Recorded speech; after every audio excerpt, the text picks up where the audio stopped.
isn't anything that I can't accomplish. When I was in high school, I must have been maybe 16 or 17 years old. And I went rock climbing in El Dorado Canyon, near where I grew up in Boulder. I'd been climbing about 3 or 4 years, and I went to do a climb called T2. Now, at the time, T2 was a relatively difficult climb. And I went at it with a kind of an arrogant lack of preparation. And I hadn't prepared for being able to do certain kinds of finger cracks. I'll figure it out when I get there.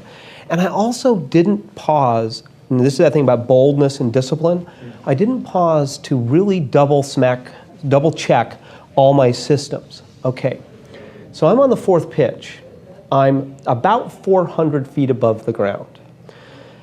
I'm going across this slanting crack system that I started to have trouble with, and my forearms started to engorge with blood and lactic acid, which means at some point, even if you're on a big hold, your hands are going to melt off. Okay.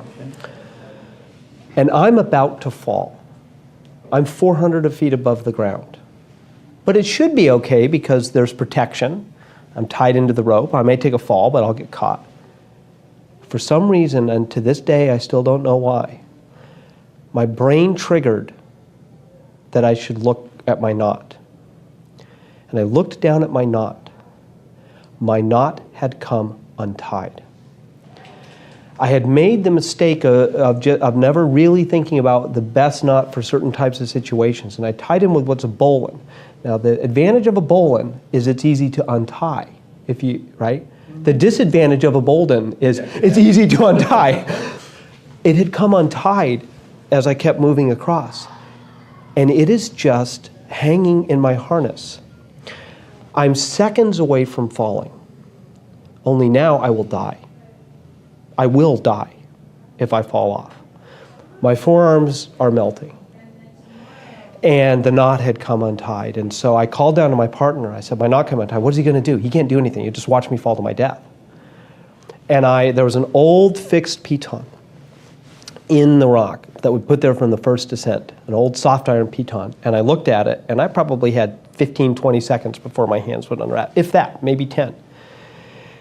I took a runner, and I clipped it into the piton. I clipped the piton into my that runner into my harness, and just went, please hold. And I let go. And it held. Okay. I put in a backup. I grabbed the knot, retied it, went to the ledge. It didn't convulse. I was very calm at that moment. When I got to the ledge, I went into convulsive shaking. I was sick to my stomach for days because of the whatever happens chemically. What I learned from that is 2 things. The first is that when you're in an unforgiving world, when gravity is unforgiving, it doesn't care. It never takes a day off, ever.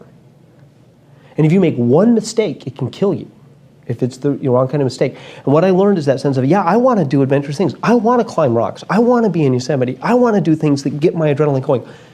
But I need the discipline to always do all the right preparation, to always think about the right knots, to always be cross-checking my systems so that I can do those bold things and stay alive in an unforgiving environment. And as you and I spoke about earlier today, I think that's I think we're all heading into an unforgiving environment where we're going to have to be both bold and disciplined. The second thing I learned, what if that piton had not been there? We might not be here together. It was just by chance that piton was right there. And what you realize when you rewind the tape of your own life is that there are these crucial moments where if the luck had gone the other way, you might have gotten killed.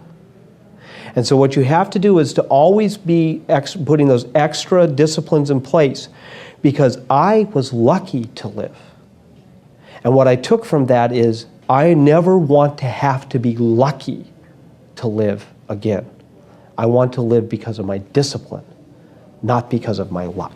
Going on perhaps a decade of running simultaneously two global companies, how do you get the stamina to keep going and to stay fit, personally and mentally and physically?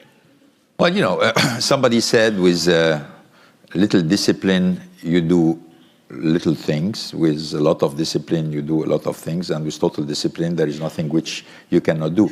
It requires a lot of discipline.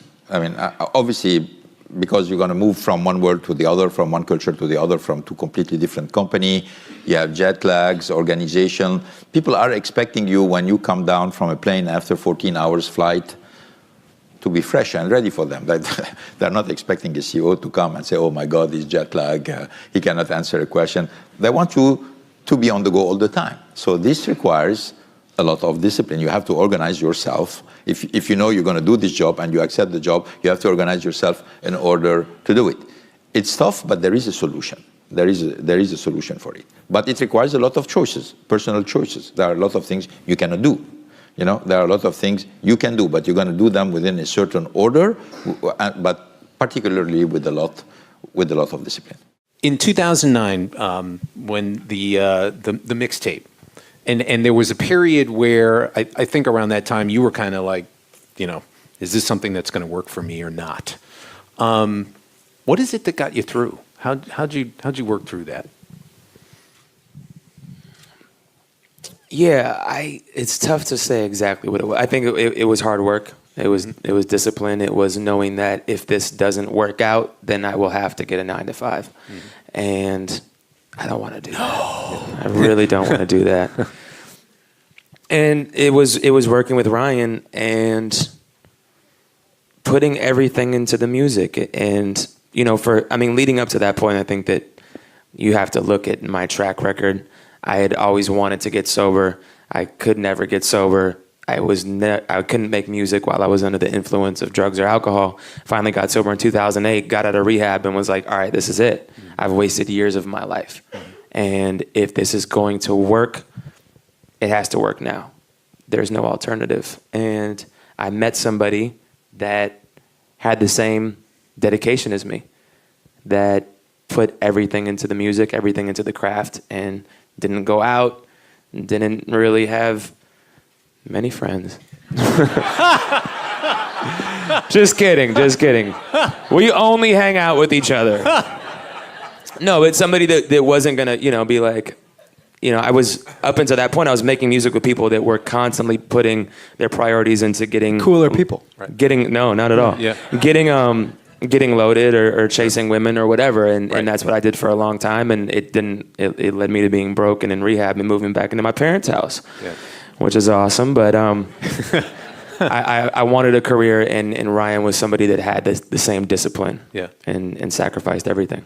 What my dad always told us when we were growing up, that if you earn $1 and you don't save anything, if you earn $1 billion, you won't save anything.